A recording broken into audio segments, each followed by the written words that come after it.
Ginamit ang kanyang buong kapangyarihan upang makatakas sa silid ngunit muli ay nasira ang masamang kalansay na nakaupo ng malungkot at iniisip kung magkakaroon siya ng pagkakataong makatakas mula dito. Pagkatapos ay agad siyang sumakay sa cow grit at sinabing ito pa rin ang kanyang mundo at sinubukang tumakas. Ngunit sa pagkakataong ito isang dilaw na likido ang pumipihit sa kanya na parang ahas at pakiramdam niya ay nasa hardin siya at narinig ang isang maliit na monghe na may hawak na wallet at sinabing mangyaring maghintay donor at sinabi sa kanya na ang kanyang mga karakter ng demonyo ay masyadong mabigat dapat niyang ihinto ang kanyang hinaing and convert into Buddhism devil, ay tinanong siya sa kanyang pagkakakilanlan. Ang Terra Sutra Devil ay naging agresibo at sinabing hindi niya alam ang mga salitang ito magaling siya mag-brush kahit ayos lang siya sa cabinet kahit basag-basag na libro gustong gumawa ng kalokohan sa kanya magalang na sabi ng monghe. Sige let him teach replied ng devil. Wala ng point of study little monk at napalitan ng scary tornado. Ngunit ang monghe ay hindi pigilan siya at sinabing dahan-dahan lang donor. Wala siyang masamang intensyon please calm down nataman si evil ng may light strikes na tumama. Sabi niya masyado na itong monghe na sinabi na wala siyang masamang intensyon pero binubugbog pa rin siya ng monghe sumagot ito lahat para pekalmeyan ng donor daw noon monk mapang asar na sinabi ito. Ngayon siya ay nag-isip about it correctly if he convert now maraming benefits na naghihintay sa kanya. Natakot si devil sa monghe at sa tingin nito ay nakakatakot na lugar sa lupa Nianfen kumakanta at nagdidilig ng bulaklak biglang may naramdaman sa likod. Nang tingnan niyang mabuti ito ay ang pagong na Nianfen ay nagulat nang makita siya dahil lumakas na siya sa loob lamang ng 2 linggo naramdaman ni Nianfen na may hindi tama ito ay masyadong mabilis pagkatapos ay napagpasyahan niya na binigyan siya ng may-ari ng fish stall ng isang napakamahalagang species pagkatapos ay umalis siya. Sa pag-iisip na dapat niyang pasalamatan ang lalaking isda ng maayos ang pagong ay dahan-daang lumalangoy sa pool ang may-ari ng isda na natutulog. Sa kanyang tindahan binati siya ni Nianfen nagising siya sinabi ni Nianfen sa kanya na pumunta siya upang bumili ng isda upang kainin ang pagong na ibinigay niya sa kanya noong nakaraan ay napakabuti 2 linggo na lang at halos kasing tangkad niya. Ang tindero tumawa at sinabing nagmalabis ang pagong na hindi kayang lumaki ng ganito kalaki sa loob lamang ng 2 linggo ngunit mas maganda ang isda niya kaysa sa pagong upang kainin ang kanyang isda ang apo ng Celestial Dynasty. Para makuha ito kahapon lang dumating. Ang pangalawang prinsesa ng Celestial Dynasty ay dumaan para mamili ng nabanggit niya na ang sarap kumain ng isda. Pagkatapos ay binigyan niya ng isda si Nianfen at hiniling na bumalik muli sa ganong oras. Nagpasalamat si Nianfen sa kanya at lumayo. Ang panahon ay dumidilim dahil sa ulap na natatakpan ang langit. Halos hindi na nakatawid ang Nianfen sa kalsada habang hawak ang kanyang isda at nagtataka sa dami ng tao sa kalye ngayon. Nang biglang may nakita siyang papel na lumilipad sa himpapawid may libing sa bayan may nagbalita na si Madam Chen ay dinadala sa kabaong papunta sa sementeryo pinag-uusapan ng mga tao si Madam Chen ay isang napakatao kawawang bata na minsang nawala. Imbes na kasal umuwi sila para sa isang libing na aawa si Nianfen. Nagulat na ang libing na ito ay para kay Madam Chen ayos lang siya nang pumunta siya sa bayan ilang araw na ang nakakaraan sinabi sa kanya ng isang babae na nangyari ito. Ilang buwan pa lang ang nakakaraan kritikal ang panganganak ni Madam Chen na kahit ang pinakamagaling na asawang doktor. Hindi siya mailigtas na may bata sa kanyang sinapupunan na nag-transform into a malisyosong multo. Malungkot si Nianfen na sagot ni Madam Chen napakabait na tinakpan siya ng kabaong bago pa man manlamig ang katawan niya sayang at nag-announce na palabas na si Madam at pinapalabas ng bahay si Madam at ang young master na si Nianfen. Iniisip na wala na si Madam Chen natatakot siyang magutom na naman ang mga batang walang tirahan sa hinaharap sayang naniniwala siya na si Madam Chen lang ang makakapagpatingin sa kanila ng lahat. Tumahol ng malakas ang aso sa sitwasyong ito ngunit nagpatuloy siya. Bigla si Nianfen ay naintindihan ang sinasabi niya na tatakpan ng mga tao ang kabaong. Ngunit hiniling ni Nianfen na huwag nilang takpan ang kabaong. Ngunit tumingin sa kanya ang isang lalaki at nagtanong kung bakit sumagot. Si Nianfen hindi pa patay si Madam Chen. Nabigla ako sa narinig at tinanong siya ng patunay ng kanyang mga salita ang sabi ni Nianfen na sinabi sa kanya ng kanyang aso. Ang sabi ng lalaki in behalf of Chen residents sa kanya na mangyaring huwag bastyusan ang libing ni Madam sa oras na ito. Nang tumingin siya sa kanya siya Nianfen ay nawala at biglang nakatayo si Nianfen sa tabi ng kabaong at tinanggal ang takip at sinabing titingnan niya at baka buhay pa siya.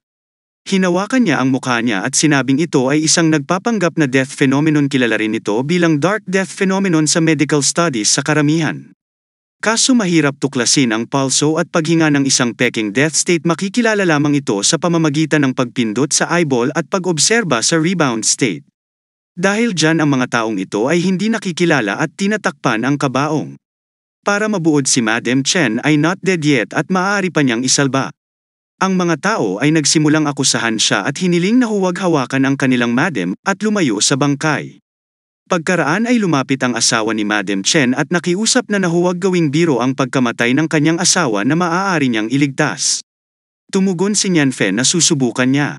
Sumang-ayon na naman ang mga tao na magsimulang mag-usap tungkol sa kanya, pagkatapos ay dumating ang isang table na puno ng surgical instruments at nakasuot din si Nian Fen ng surgical na damit at guantes. Nagulat ang mga tao nang makita ang mga bagay na iyon na lumabas kung saan. Sabi ng babae ay hindi siya nagkakamali, ang mga bagay na iyon ay inilabas mula sa kanyang bulsa. Pagkatapos ay inilabas niya ang kanyang mga kamay sa kanyang bulsa at tinanggal ang isang buong operating light system. Nagulat ang mga tao nang makita ang isang bagay na kasya sa isang bulsa at nagtataka tungkol sa layunin. Si Nian Fen ay binuksan ang mga ilaw at sinabi salamat sa Diyos, may natutunan siya bago ang basurang sistemang iyon ay tumakas. Sa palagay niya ay nagpapasalamat siya na ang sistema. Si Master Li ay nagturo sa kanya ng modernong medikal na pag-aaral sa nakalipas na 5 taon. Patatawarin niya ang basurang sistema sa ngayon at nagsimulang magsalita ang mga tao na kahanga-hanga talaga. Baka talaga iligtas niya si Madam at si Young Master ay kailangan nilang paniwalaan. Kapag nagsimula na siyang mag-opera, inaaliw niya ang sarili niya na okay lang, huwag magpanik. Ito ay halos katulad ng huling pagkakataon na tinulungan niya ang mga unggoy sa bundok sa panganganak. Nang siya ay gumawa ng hiwa ng dugo ay nagsimulang lumabas ang kanyang asawa, ay nabigla at naisip ang kanyang desisyon. Si Nian Fen ay humiling sa isang matandang babae na pumunta at tulungan siya. Natakot ang babae, sinabi sa kanya ni Nian Fen na siya ay magpapa-cesarean section para kunin ang sanggol na nakuha ng babae. Takot na sabi ni Nian Fen na makakatulong sa kanya para putulin ang pusod, nanginginig ang babae at hindi daw niya alam kung paano ito. Ginabayan siya ni Nian Fen na gaya ng madalas niyang paghiwa at kahit papaano ay nagawa niya ito, tapos hawak ng babae ang bata at nagulat na ang bata ay talagang naligtas. Nian Fen na may ngiti. Sumagot ng oo, mangyaring hawakan ng maayos ang bata. Pagkatapos ay humawak si Nian Fen ng isang karayom at sinabi na ang sanggol ay kailangang magising ngayon. Pagkatapos ay hinawakan niya ang karayom sa mukha ng sanggol at ang mga mata ng sanggol ay bumuka at siya ay nagsimulang umiiyak. Ang ama ng bata ay nagsimulang umiyak na ang kanyang anak ay buhay at nagpasalamat kay Nian Fen na pinalibutan ng mga tao. Si Nian Fen at pinuri siya, pagkatapos ay sinimulang buksan ng 2 lalaki ang kabaong. Tumingin si Nian Fen sa kanila at nagtanong tungkol sa kanilang aksyon.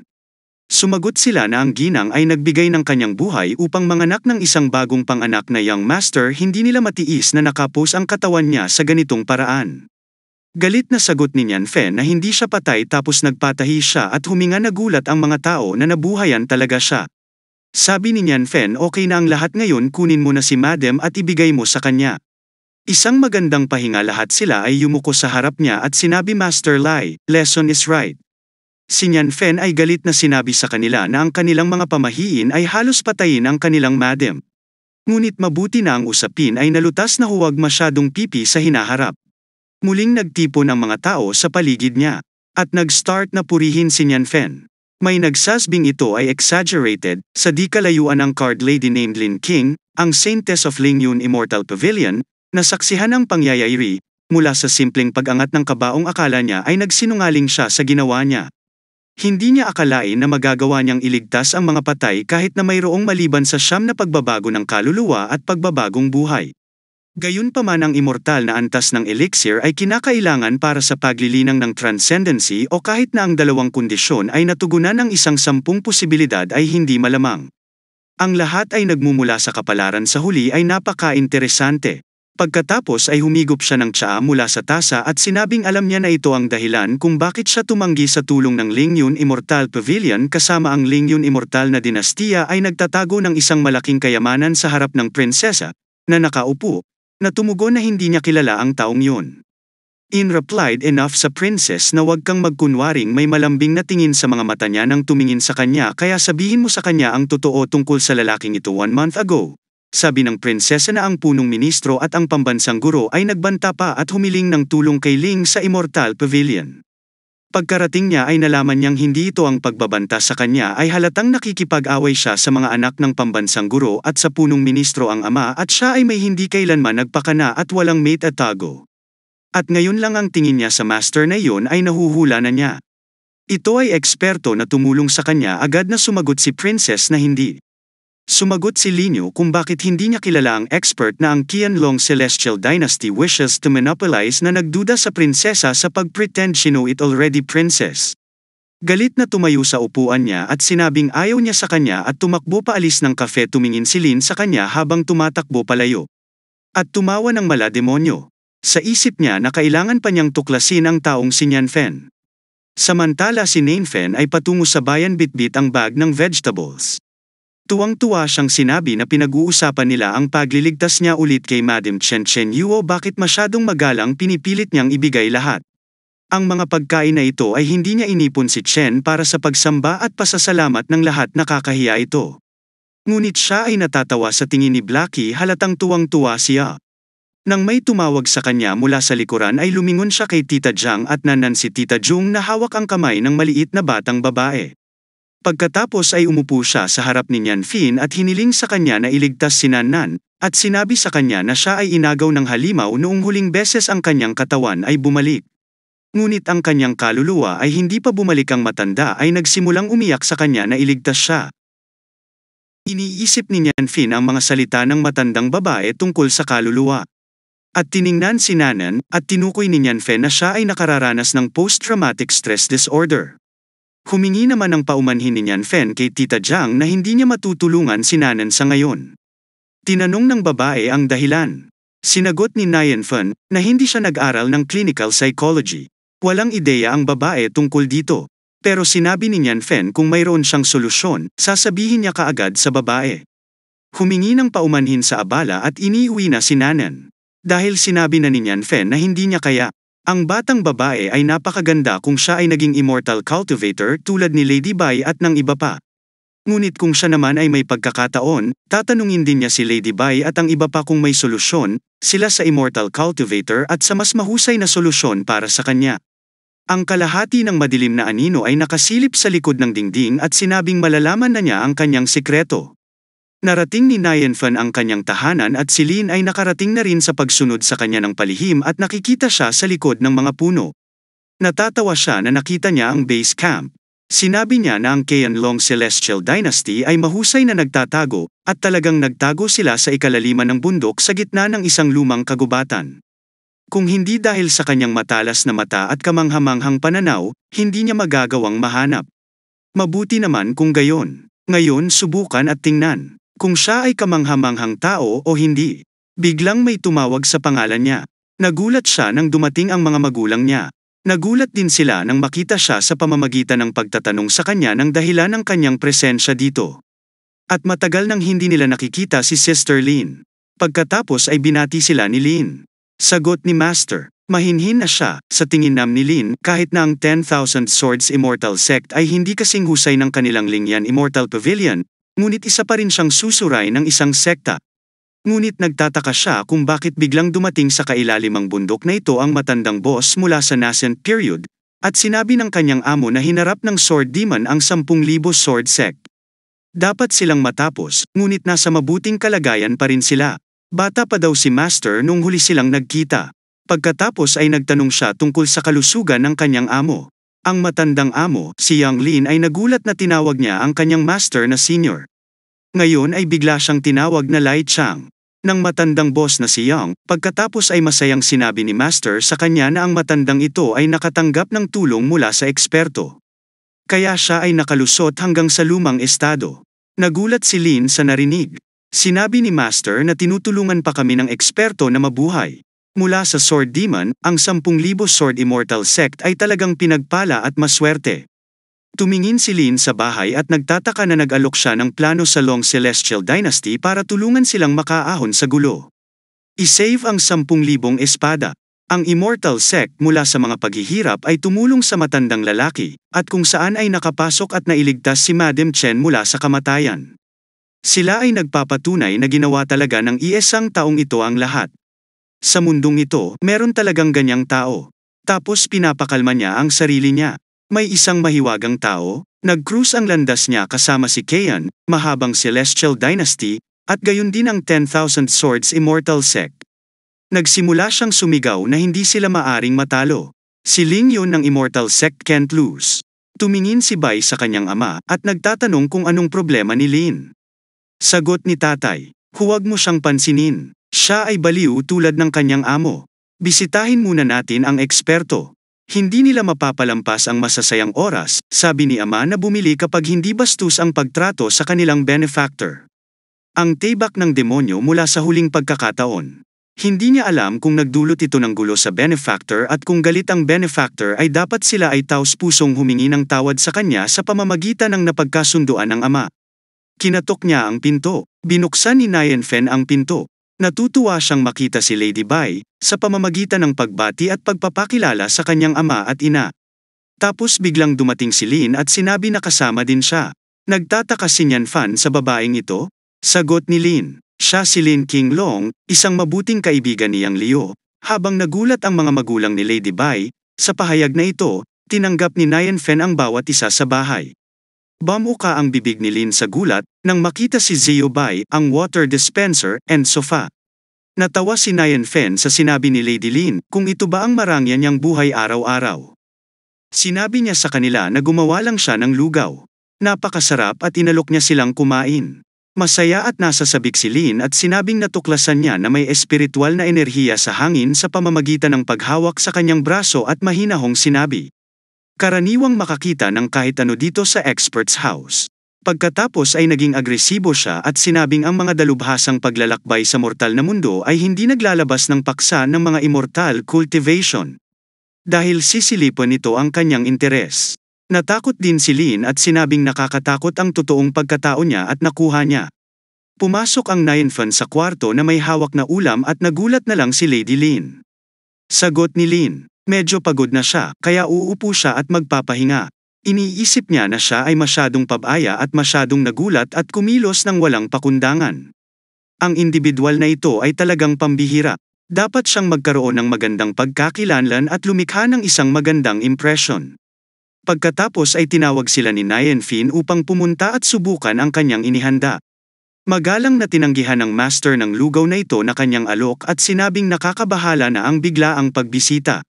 Hindi siya iinom ng lugaw at nagpasalamat sa kanyang kabaitan. Tapos tinanong niya si Lady Lin. Sumagot siya, siya rin ay hindi iinom at nagpasalamat sa kanya. Tumawa si Nian Fen at sinabing, okay, lahat sila ay masyadong magalang. Habang si Lady Bai ay tinawag ang kanyang ama at sinabing dapat niyang isipin muli kung hindi niya ito dapat inumin at ipinakita sa kanya ang mangkok ng lugaw. Nagulat ang kanyang ama nang makita ito. Ito ay isang lugaw na naglalaman ng kai. Nagkamali siya ng kalkula, pagkatapos ay agad niyang sinabi na gusto niyang subukan ang lugaw ni Master Lai. Ngunit ibinigay ni Nian Fen ang lugaw kay Blackie at nakinig nga siya kay Master ng maayos at hiniling na ulitin ni Master. Ngunit si Master ay lubos na nahihiya at hindi sumagot. Sa pamamagitan ng isang mangkok na lugaw, nang kumain siya, bigla siyang nakaramdam ng elevation. Pagkaraan ng ilang sandali, lumapag siya sa lupa. Napakasaya niya na nakapasa siya sa kalagitnaan ng yugto ng base ng gusali. Nagsimula siya, napaluha at niyakap ang kanyang mga magulang. Nasa kalagitnaan na siya ng building base. Pinahahalagahan siya ng kanyang ama at ina. Pagkatapos ay nagpasalamat ang kanyang ama sa maraming taon, sa wakas advanced na si Lady Bai. Habang si Lin naman ay nabigla na nalusutan siya ng ganito. Pagkatapos ay iniisip niyang natutuwa siyang nalaman niya ito ngayon. Kung hindi ayon sa bilis ng breakthrough na ito, ang status ng Lingian Immortal Pavilion ay malalagay sa alanganin ng 10,000 Immortal Sect. Sabik niyang iniisip na kailangan niyang mapagtagumpayan ang ekspertong ito. Maaari niyang hayaan ang 10,000 Sword Sect na makakuha ng kalamangan. Sinabi ni Master kay Nian Fen na ang kanilang anak na babae ay nagdala ng isang painting mula sa kanya sa huling pagkakataon na sila ay lubos na nakinabang mula dito, at ngayon ay binigyan din niya sila ng ilang mahalagang puting lugaw upang ipahayag ang kanyang pasasalamat. May dala ang ama na maliit na regalo at binigyan niya ito ng isang kahon. Nagtataka si Lin sa regalo. Pagkatapos ay binuksan ni Master ang kahon at sinabi, mangyaring huwag mahiya rito. Ito ay isang asul na kristal. Na-shock si Lin dahil iyon ay isang sekta proteksyon ng kayamanan ng 10,000 sword sect. Ang Swordflow Fairy Jade. Samantalang si Nianfen naman ay natutuwa ring makita ito, ngunit sa tingin niya ay isang batong kumikinang. Nagulat si Lin na tinawag itong nagniningning na bato ni Master Lai. Ang dahilan nito ay maaaring magkaroon ng Yuying cultivation basis, na nakasalalay lamang sa Swordflow Fairy Jade upang mag-cultivate ang mataas na antas na disipulo ng 10,000 sword sect. Tumugon din ang Ying Yu sa taunang pagbisita sa Swordflow Fairy Jade upang mapabuti ang kanilang cultivation. Natawa si Lin dahil isa lamang itong batong kumikinang sa mata ng eksperto. Biro niya, siya ay napakasaya na ibinigay ng 10,000 sword sect ang kanilang pinakamataas na kayamanan upang makakuha ng pabor ng eksperto. At nagtapos ito sa napakababang pagsusuri mula sa eksperto. Kinuha ni Nianfen ang Jade at sinabing magagamit niya ito bilang bomb-ilya sa gabi. Nagustuhan niya ito at nagpasalamat sa pamamagitan ng magalang na pagsagot sa anumang nagustuhan niya. Pagkatapos ay lumingon siya at sinabi kay Lin na dumating siya para bisitahin siya, ngunit dumating siya ng walang regalo. Una, napahiya siya, pagkatapos ay sumagot na ang mga baka, hindi ang bilang ng mga kayamanan sa Lingon Pavilion ay marami. Lumabas siya at nakalimutang dalhin ang bulsa ng kayamanan at sinabing si Lady Lin ay nasa bahay. Masaya na siya na dumating ito sa kanyang hamak na tahanan. Iniisip ni Lin na tinulungan siya nito. Sa kabila ng kanyang kahihiyan, napakabait niyang eksperto. Pagkatapos ay sinabi ni Nianfen na nais niyang humingi ng tulong sa kanila sa isang bagay. May isang batang babae na natakot at nagkasakit sa pag-iisip. Nais niyang tulungan siya. Ngunit wala siyang alam na solusyon sa pamamagitan ng pag-alala sa batang babae mula sa huling pagkakataong. Sinabi ni Lin, hayaan siyang sagutin yun dahil sa tingin niya ay kailangan niyang gumawa ng mabuti upang mabawi ang kabastusan na ipinakita niya at sinabi niya kay Nianfen. Kung ang babae ay natatakot, marahil ang kaluluwa ay nasira. Ang sekta ng Ling yun ay maraming gamot na kayang gamutin ang kaluluwa. Natuwa si Nianfen pero sabi niya bata pa siya. At mahina ang lakas ng kanyang kaluluwa. Hindi niya magagamit ang gamot na yon. Pagkatapos ay nagbigay si Lin ng isa pang solusyon na magsusuot siya ng Soul Nourishing Jade.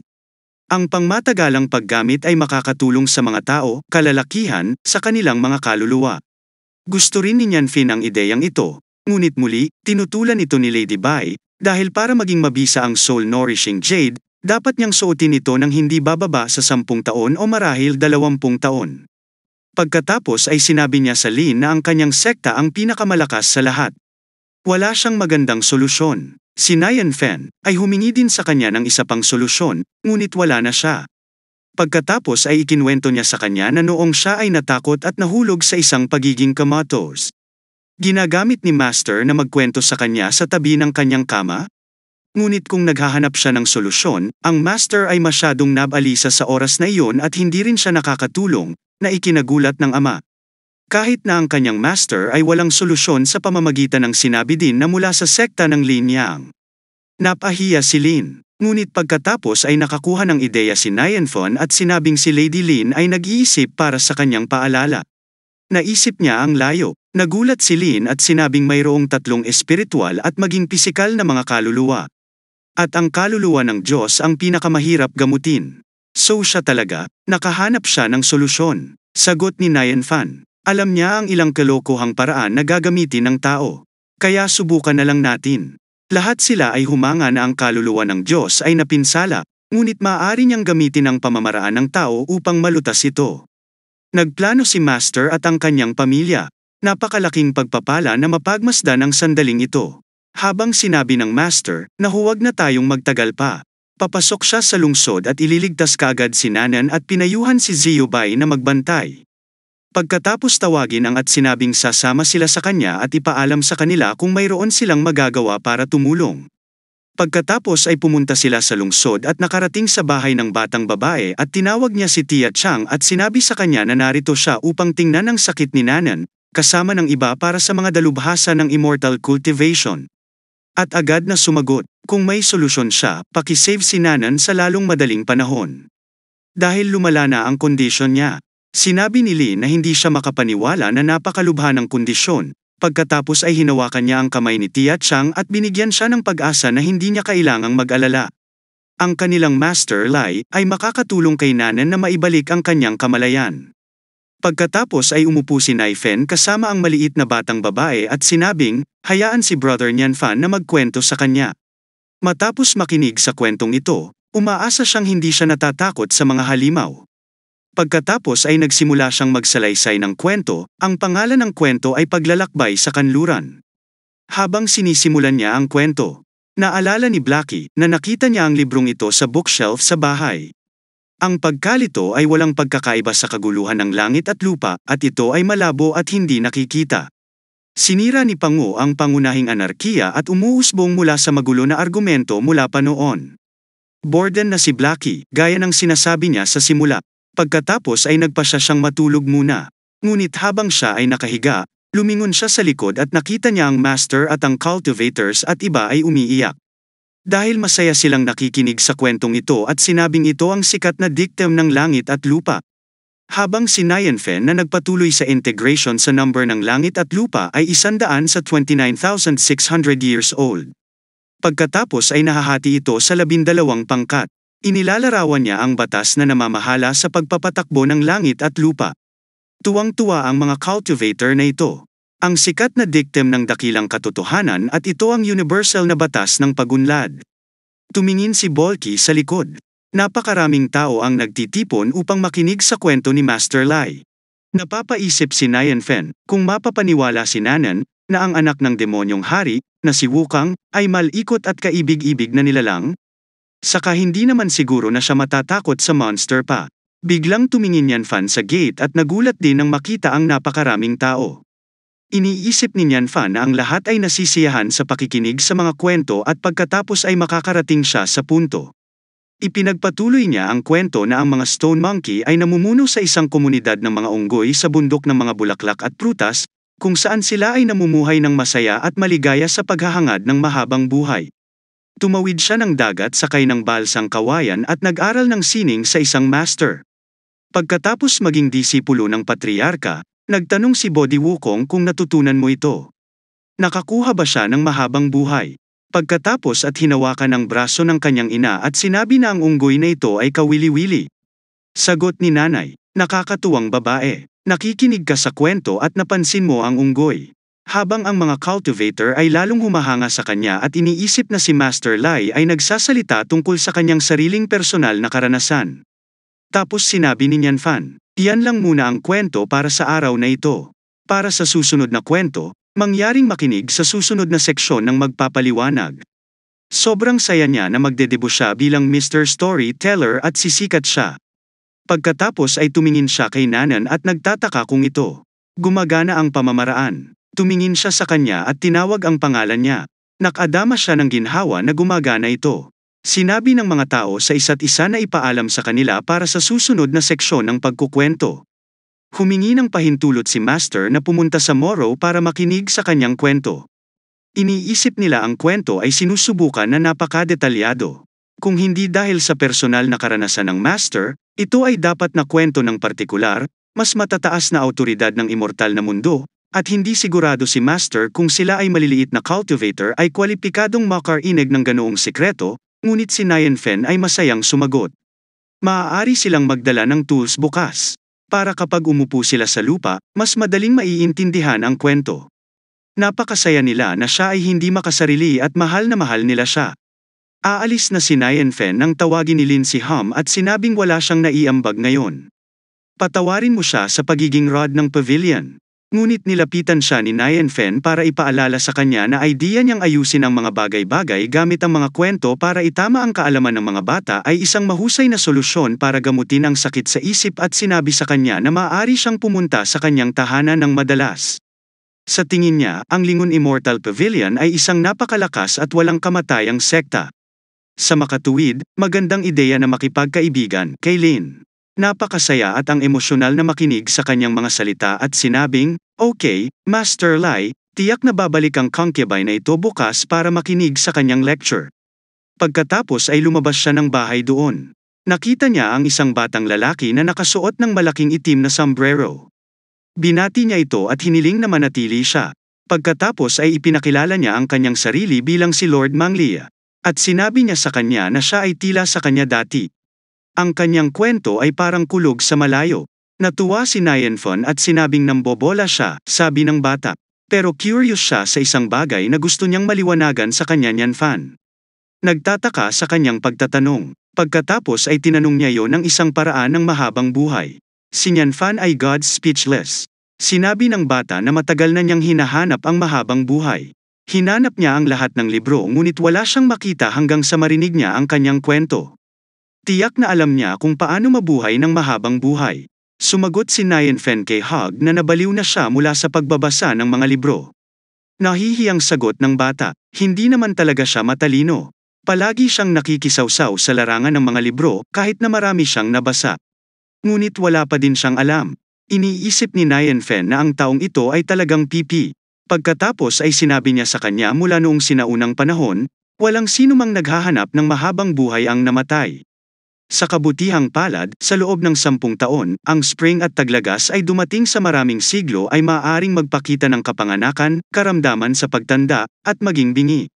Sa loob ng libu-libong taon, ang pagpapalit ng mga dinastiya ay maaaring malungkot, at sa loob ng 10,000 taon, ang paglilipat ng mga simula ay mapapansin kung ang mga mortal ay susubukan na gamitin ang kanilang panandaliang pangitain upang tumingin sa mundo ng milyon-milyong taon.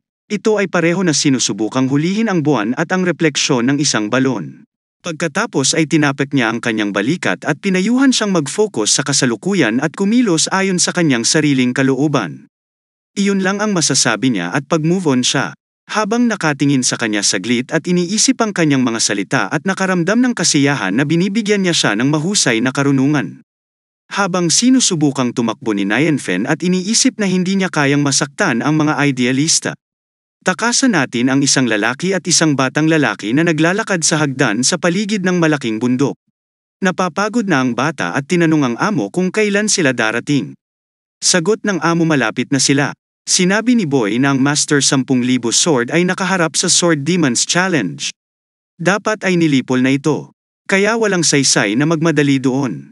Sinabi sa kanya ni Master sa pamamagitan ng isang Wuchen at narinig ang isang Esrod's cultivator. Sila ay lumaban ng hayagan at palihim sa loob ng mahigit 1 siglo. Ngayon, namatay siya ng malupit sa kamay ng demonyong espada, at kukunin niya ang kanyang bangkay. Bigla niyang narinig ang mga boses ni Master at ng kanyang pamilya na papunta doon at pinag-uusapan ang kwento ni Master Lei. Nagulat ang ibang amo nang makita siya at itinuring siyang mapanlinlang na bangkay. Pagkatapos ay tumingin si Master sa likod at nagulat din nang makita si Joe nang tanungin siya tungkol sa kanyang presensya. Heto siya in the state of shock na hindi siya patay. Balak niyang puntahan at kunin ang bangkay niya. Ang Master Bai ay sumagot. Dahil siya ay na-touch, isang taos-pusong pasasalamat ang ibinalik niya sa kausap. Pagkatapos ay tinanong siya ni Chao nang humarap sa kanya ang espada ng demonyo. Tumakas siya. Sumagot na hindi siya tumakas. Hiniling niya sa kanya na tingnan ang kanyang kapangyarihan. Nagulat si Joe na siya ay nakarating na sa matandang stage si Master Bai. Sa pamamagitan ng masayang sinabi sa kanya na 10,000 espada ay malamang na pinagpala at minamahal ng Diyos. Ang espadang demonyong iyon ay halos isang blip sa kanyang radar. Matandang lalaking Joe, hindi niya kailangang magselos ng sobra. Bawat isa ay may kanya-kanyang kapalaran. Sagot ni Joe, hindi mahalaga kung ang isang tao ay nagsimulang matuto ang isa na natuklasan ang katotohanan ay dapat na ang guro at binabati siya at sinabing ang Immortal Cultivator ay nagsusumikap para sa mahabang buhay, ngunit hindi maraming mga immortal ang maaaring magpatuloy. Mukhang mabubuhay pa siya. Tinanong siya ni Master tungkol sa haba ng kanyang buhay. Sagot niya, wala na siyang higit sa 50 taon upang mabuhay. Akala niya ay maaari niyang kunin ang kanyang bangkay, ngunit hindi siya makapaniwala na siya ay pupunta ng mag-isa. Ngayon ay sumagot, sa totoo lang, ang tumulong sa kanya sa pambihirang tagumpay ay hindi ang nagwasak sa Sword Demon, ngunit may ibang nagulat. Sabi ni Master dahil nasa iisang kamalasan sila, hindi niya kayang makita siyang mawala at dadalhin niya ito para marinig ang isang kwento bukas. Noong araw na iyon, nagtipon ang mga tao upang makinig sa Panginoon. Isang inihayag na Master Lai ang pumasok sa bayan. May nagsabi na kukuha siya ng upuan at makikinig sa kwento. Naroon din si Mangaling, at ipinakita niya ang kanyang pananibik at sinabihan si Master Lai kung gaano siya katagal naghintay para sa kanya at nagpasalamat sa kanyang lecture kahapon. Nangangahulugan na ang lahat ay may sariling mga tuntunin upang tunay na maunawaan ang mga ito. Dapat niyang maramdaman ang katotohanan ng bawat sitwasyon. Kung gayon siya lamang ang makakasira sa lahat ng mga batas na ito. Sabi ni Nyan Fan, kaya't iniisip niya pa rin ang tungkol sa mahabang buhay. Sagot niya, oo, Master Lai. Ang katotohanan ay mas komplikado kaysa doon, at maaari lamang niyang mapagtanto ang isang bahagi nito. Pagkatapos ay malakas niyang sinabi, ngunit maingat niyang oobserbahan ang lahat ng bagay sa mundo upang maunawaan ang kanilang mga patakaran at maunawaan ang tunay na kahulugan ni Master Lai sa lalong madaling panahon.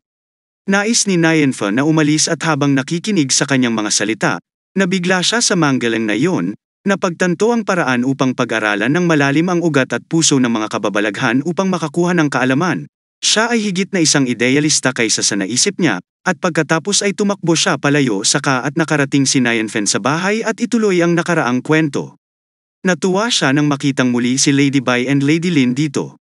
Tapos bigla niyang nakita, lahat ng 2 taong dumating kasama si Master Bai, pinagpapawisan silang dalawa. Tinawag siyang elder ni Master Lai at pinagpapawisan daw siya. Baka masama ang pakiramdam niya at nilagpasan siya. Binigyan siya ng kapirasong tela. Kinuha niya ito at nagpasalamat sa nanginginig na boses at sinabing ayos lang siya. Habang nasa isip niya, iniisip niyang hindi ayos lang. Si Lingguan Immortal ay naging fangirl niya at nagtataka siya sa suot nitong tulala na mukhang batang ito. Si Master Lai ay nakaupo sa harap ng bahay, hawak ang isang Chinese fan sa kanyang kamay. Habang ang maliit na bata ay nakaupo sa tabi niya, ipinagpatuloy niya ang nakaraang kwento kung saan sinabi ng patriarch na masaya siya na nakatakda siyang matuto. Ipapasa niya ngayon sa kanya ang kamanghamanghang paraan ng mahabang buhay. Matapos pakinggan ang kwento, nagpalakpakan ang 2 babae at ang matandang lalaki na nakaupo sa harap ni Master Lai. Tuwang-tuwa sila pagkatapos na marinig ang kahangahangang paraan ng mahabang buhay na ginawa ni Master Lai.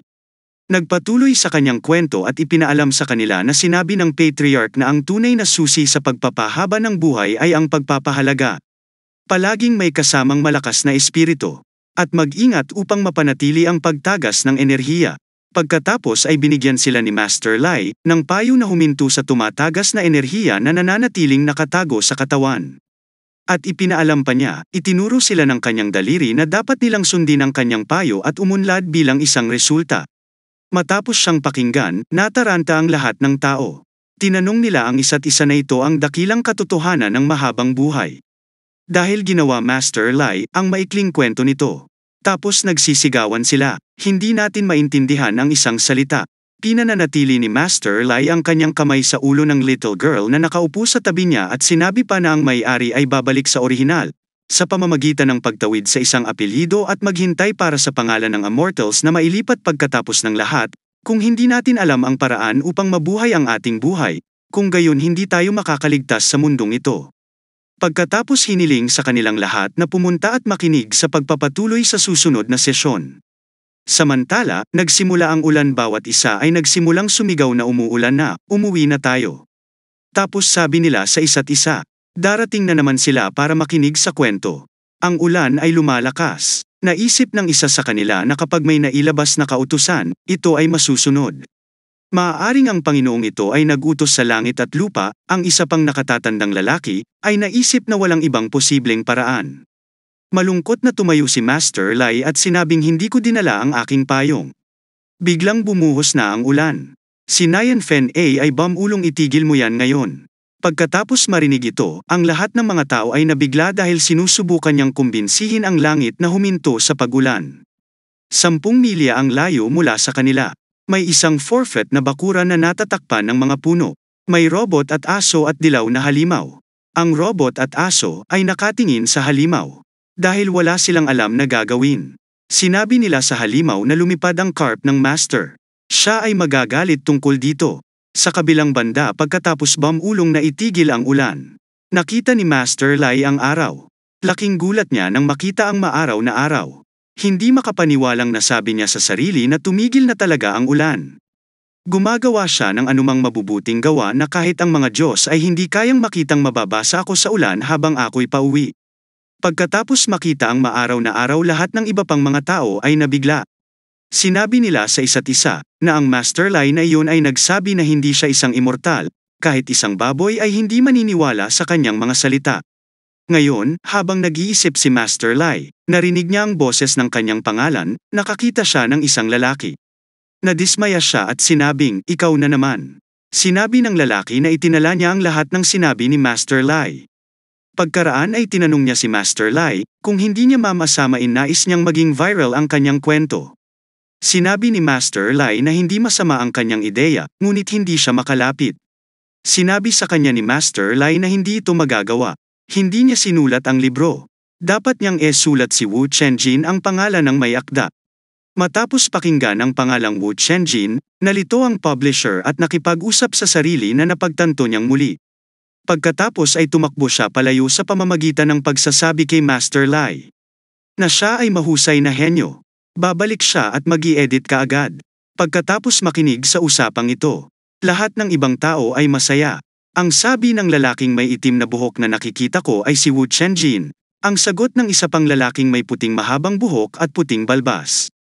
Oo, ito ay si Wu Chenjin. Ang batang babae na may mapusyaw na asul na buhok ay tuwang-tuwa at sinabing, "Ikaw ay talagang kamangha-mangha, Master Lai." Habang iniisip ni Mr. Lai na hindi masama, maganda ang pangalan na ito. Ang ganda talaga ng paglalakbay sa kanluran at walang alinlangan. Itaas ang kaguluhan sa mundo ng mga immortal. Si Master Lai ay hindi lamang handang mag-alok ng kanyang malawak na kaalaman, kundi pinangalanan din ang kanyang sarili na Wu Chenjin. Nangangahulugan ito na sa kabilang panig, ang lahat ng mga tao ay labis na humanga at natutuwa kay Master Lai. At sinabing hindi siya kumukuha ng pabor sa mga tao at hindi na niya kailangang gawin yon. Ang sabi ng ibang babae ay inaasahan nila mula kay Master Lai. Medyo nag-alala si Master Lai sa mga tao, dahil wala siyang maintindihan sa pinag-uusapan nila. Pagkatapos ay sinabi niya sa lahat ng mga tao na ang oras ay gumagabi na. Kailangan na niyang bumalik. Ngayon sa nakalipas na 2 araw, siya ay nag-aalaga kay Nanan, lamang ay hindi kanya pinakitunguhan ng mabuti, at ikinalulungkot niya yon. Sa susunod, pumunta kayo sa bahay niya at upang bumisita. Pagkatapos ay tumakbo siya palayo sa pamamagitan ng pagwagayway ng kanyang kamay sa hangin at sinabing, "Pagkatapos ay magharap tayo ng ilang laro at kumain ng sabay-sabay." Pagkatapos makinig kay Master Lai, ang lahat ng iba pang mga tao ay nag-aalala at nagtanong sa isa't isa tungkol sa kahulugan ng laro. Tapos isang matandang lalaki ang nagtanong sa babae, si Lucy. Naiintindihan niya ang pahiwatig mula kay Master Lai. Sumagot ang dalaga na siya ang unang nakaalam kay Master Lai. Siyempre, naiintindihan niya ang kanyang mga kahulugan. Sinabi ng matanda na dati ay malubhang sinaktan ng mga leopards si Nanan at ginawang laro ni Master Lai. Ito ay dapat na dahil sa ang katunayan na ang galit ay hindi hamupa. Si Master Lai ay may matinding pag-ayaw sa mga halimaw. Sumagot si girl na gusto ni Master Lai na pumunta tayo kasama ang ilang halimaw. Ipinahihiwatig din ito sa atin na hindi dapat balewalain ang karunungan ng kwentong ito ng dakilang katotohanan. May dapat tayong gawin kung gayon. Ang batang may mahabang itim na buhok ay ngumiti sa pamamagitan ng paghawak ng kanyang kamay sa kanyang bibig. Sinabi na ito ay madali. Papatayin niya ang ilang malalaking demonyo at ipapadala sila kay Master Lai. Pagkatapos ay sinabi ng batang babae sa kanya na alam niya ang lugar kung saan nakatira ang isang hari ng demonyong tigre. Kung saan ang Yunying stage, dapat tayong manatili sa kanya. Sagot ng bata sa kanya, "Magaling ang tigre na demonyong yon. Ito ay isang magandang gamot na pampalakas." Matapos pakinggan ang buong usapan, binata ang sinabi ng matanda na nagbibiro ka ba? Iyan ay isang hari ng demonyo. Napangiti ang bata sa loob at sa kanyang sarili na kung mapapaligaya niya si Master Lai, sa demonyong hari na iyon. Pagkatapos ay lumitaw ang babaeng may itim na maskara sa kanyang mukha at sinabing, "Gaano man ito karami, ipapadala niya silang lahat ng maayos." Matapos marinig ito ng lalaki, at labis na nadismaya at nagtanong sa babaeng may asul na mahabang buhok na siya ang santo ng Lingyang Mortal Pavilion. Ito ang tunay niyang pagkatao. Sinagot siya ng babae, "Oo," at nagtanong sa kanya, "Hindi mo alam ni Uncle Joe ang tungkol dito?" Sa kabilang banda, 100 milya ang layo sa kanila, mayroong isang Mount Tiger na mayroong maraming halimaw sa lugar na iyon. Nakaupo si Tiger sa upuan at labis siyang nag-aalala. Lumapit sa kanya ang isa pang halimaw at nagtanong sa kanya tungkol sa bagay na nasa isip niya. Sagot ng tigre na Death. Samantala si Master Lai ay naglalaban ng kanyang damit nang marinig niya ang isang boses. Tinanong niya sa kanyang sarili na may kumakatok sa pinto, at pagkatapos ay sumagot siya. Pagdating sa pagbukas ng pinto, nakita niya ang ilang tao sa pinto na may 2 ulo na lobo, 3 buntot, leon at malaking uri ng tigre. 2 matandang lalaki mula sa kanila ang bumati kay Master Lai, at sinabi ng isa sa kanila na ang munting red along ito ay isang tanda upang ipakita ang kanilang paggalang sa iyo. Ang isa naman ay nagsabi na hindi siya gaanong nanghuhuli, ngunit lahat ng nakuha niya ay sariwa mula sa kakahuyan pagkatapos makinig sa kanila. Naisip ni Master Lai na sa nangyari sa aking nakaraang buhay, kailangan niyang gugulin ang natitirang bahagi ng kanyang buhay sa kulungan. Tapos natuwa siya at sinabi sa kanyang sarili na ang pagtawid sa kaharian na ito ay mabuti. Pagkatapos ay hinuli ni Master Lai ang lahat ng mga hayop gamit ang kanilang mga buntot at sinabi ng matatandang lalaki na mangyaring umupo muna. Aalis siya para ihanda ang mga ingredients. Pagpasok niya sa kusina, he thought he should do something. Dinalaw siya ng mga cultivator at dinalhan ng napakaraming magagandang regalo. Dapat niyang panatilihing naaaliw din ang mga ito. Pagkatapos ay naalala niya ang isang ulam. Natuwa siya at sinabi, kumain tayo ng hot pot shabu. Tapos ang robot ay naghanda ng napakasarap na pagkain na may kasamang salad at ang kaldero ay may partition sa isang gilid. May kulay dilaw na pagkain habang sa kabilang side. Ang pagkain ay pula matapos makita ni Master Lai na ito ay mukhang impressed. Pinahahalagahan niya ang robot sa pamamagitan ng pagsasabing Zio bay napakahusay mo. Sagot ng robot, he just so. Kaya tinawag ni Master Lai ang ibang tao. Guys, kain na tayo. Pagkatapos makita ang mga ulam, lahat sila nagulat. Sinabi ni Lady Bai na eto na ang hugis ng karneng dala nila. Habang si Lady Lin ay nakita din ang isa pang ulam. Nagulat siya sa pagka-cute, nang makakita ng matanda ang isang palayok na may partisyon. Siya nagulat din at sinabing ang palayok na ito ay imahe ng Tai Chi. Sumagot naman yung isa. Tiyak na ito ang landas ng yin yang. Sinabi ng lalaking may itim na salamin na hindi siya makapaniwala sa kalderong ito. Ito ay may intensyon na magkasundo ang Tai Chi at yin yang sa kaguluhan. Pagkatapos ay naisip ng lalaking may mahabang itim na buhok na ito ang tinatawag na palayok na gumagawa ng isa at mula sa isa ay nagiging 2 sa loob nito ay lalong nahahati at sa sopas at mola na inihanda na may ilang karne at gulay ay ang mga sangkap upang tamasahin ang kakanyahan ng lasa. Pagkatapos ay pino sa ang tiyan. Palambutin ito sa tiyan at gamitin ang batikatedly at walang katapusang. Pagkatapos ay sinabi ng lalaking ito sa iba na may natutunan siyang kamangha-mangha. Habang iniisip ni Master na ito ay isang palayok lamang, ang mga cultivator na ito ay kawili-wili.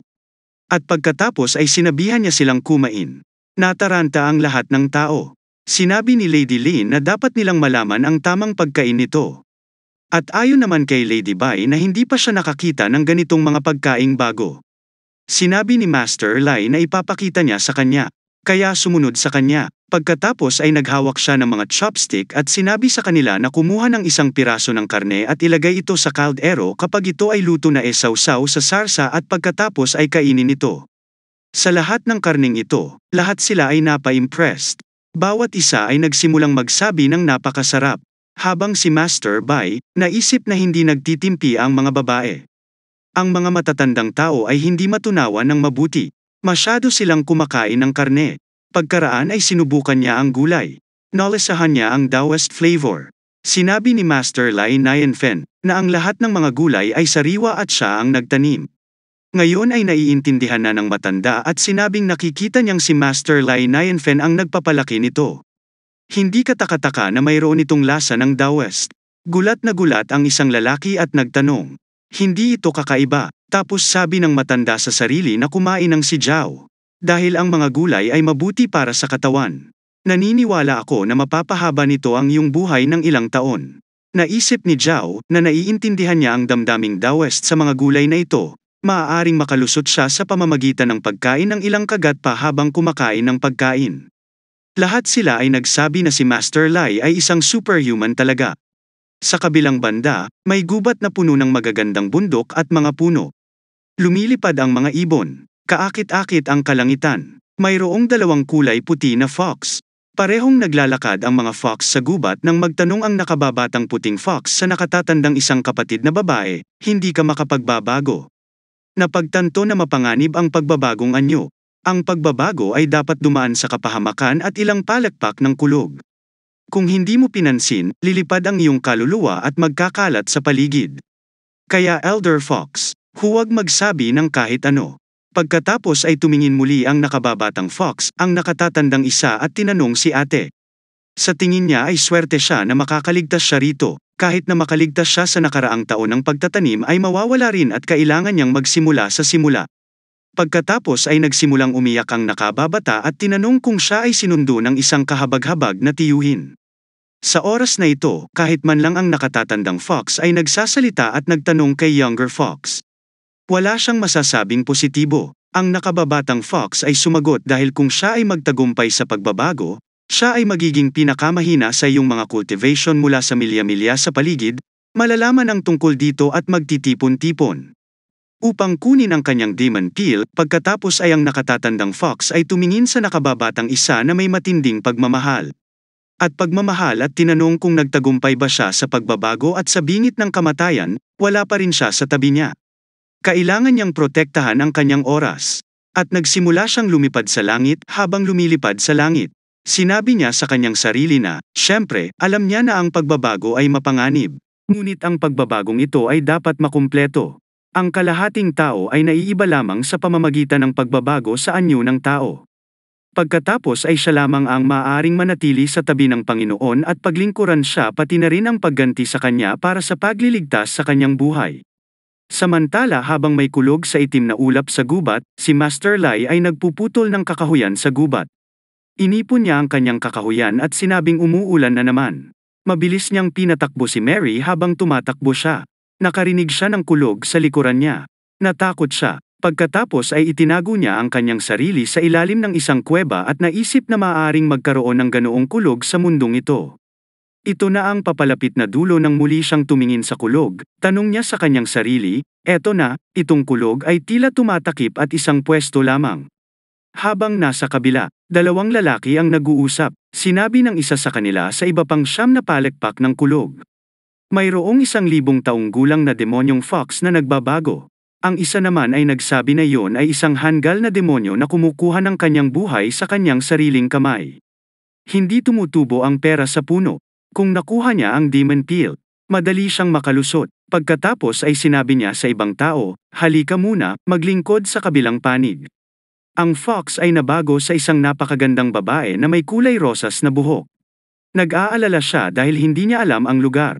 Samantala, dumating si Master Lai sa lugar, nakakita ng mga puno at sinabing basa ang kahoy na panggatong. Ngayon ito ay isang abalang lakad para sa wala. Tapos may nakita siyang babae. Nagulat siya at sumigaw ng isang magandang babae, nawasak ang bansa at nagdala ng wasak sa mga tao. Ang muling pagkabuhay ni Sudad.